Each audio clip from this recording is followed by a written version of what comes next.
O livro O que a Vida Me Ensinou, do filósofo e professor Mário Sérgio Cortella, traz a seguinte questão. Se você não existisse, que falta faria? Viver em paz para morrer em paz. Paixão, sentido e felicidade. Professor, que pergunta. Muito boa, né? Muito boa. A gente tem de fazer falta. Se você não existisse, que falta faria? Você sabe que a coisa mais desagradável é você ser esquecido ou esquecida. Você não fazer falta. Por exemplo, quando você vai a um lugar e as pessoas não te notam, não é um problema de vaidade. É porque você não compõe aquilo como parte da cena, vira mera paisagem. Quando você não vai a um lugar e as pessoas não ligam para saber por que não foi, isso dá uma certa solidão. O filósofo Berkeley dizia que ser é ser percebido. Por isso que nós vivemos no século XXI uma certa confusão entre fama e celebridade. A celebridade ela é muito fugaz, ela passa logo, enquanto que a fama é uma coisa mais perdurante, ela tem um tempo maior. E aí tem um dado, né, professor? Chamar a atenção. Chamar a atenção depende pelo quê você quer chamar a atenção. Há vários bons motivos para chamar a atenção e ser lembrado. Se eu não existisse, que falta faria? Espero fazê-la. Quando eu não sou lembrado, quando eu sou esquecido, eu na prática morro. É o anonimato por exclusão. Há até uma coisa de curiosidade nisso, né? Os gregos tinham um verbo para esquecer que é letos, da onde vem letal, mortal. Estar morto é ser esquecido. Aliás, é na memória que nós vivemos.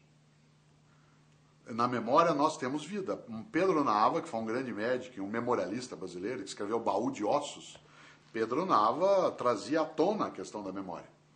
Quando o grande Salvador Dalí pintou um quadro magnífico, que é a persistência da memória, que você se lembra, relógios em árvores secas derretendo, a memória é o que nos mantém vivos. Por isso que nós chamamos tudo aquilo que a gente quer guardar de memorial. É aquilo que precisa ser guardado para que eu não seja esquecido. Qual é a minha obra? É aquela que será lembrada.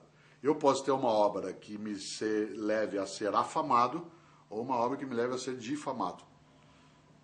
Em ambas, eu preciso fazer falta, mas preciso fazer falta. Em ambas não será esquecido, né? Tanto não serei. Difamado quanto afamado. Por isso que um dia, em dezembro, 8 de dezembro de 1980, o Mark Chapman matou John Lennon.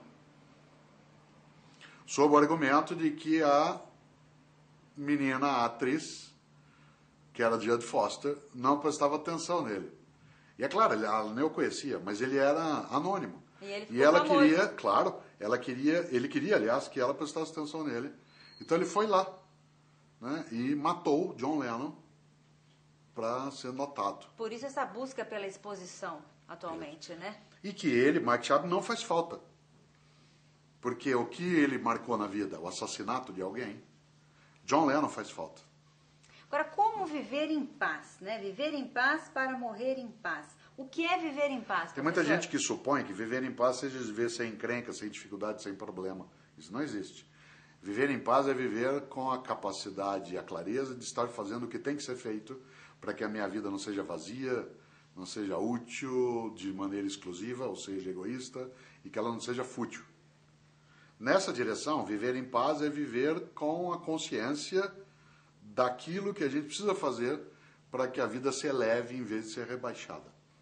Por isso que, para morrer em paz, é preciso viver em paz. Repito, viver em paz não é ter dificuldade, não ter encrenca, não ter problema, não ter desacerto. Não tem como. Não ter conflitos, por exemplo, mesmo num relacionamento. Não existe. Não tem como. Dois corpos em espaços próximos interferem um no outro até fisicamente. Né? Seu circuito eletrônico, ele interfere um no outro. Não há como. Seja nos polos positivos ou negativos, seja com yin e yang, seja por atração ou por repulsão, seja no consumo, né, de oxigênio na área, seja pela exalação de gás carbônico, tanto faz. Né? o movimento da minha mão altera um pouco do ambiente em que nós estamos e nós somos próximos. Agora, o desafio, aliás, o maior desafio, professor, é não transformar os conflitos em confrontos, numa guerra. Como fazer isso? Pois é, nós temos hoje uma situação muito comum das pessoas estarem perto sem estarem juntas. Grandes cidades, grandes aglomerações, até algumas famílias. As pessoas vivem no mesmo lugar, elas estão perto, mas não estão juntos. Perto é uma questão de geografia, junto já é uma escolha de natureza ética, né? E nós temos pessoas que estão perto e juntas, elas costumam ter conflitos, divergências de postura, divergências de ideias, desejos diversos. Conflito significa a capacidade de admitir a divergência e tê-lo. Confronto é a tentativa de anular o outro, fazer com que a outra pessoa ela desapareça.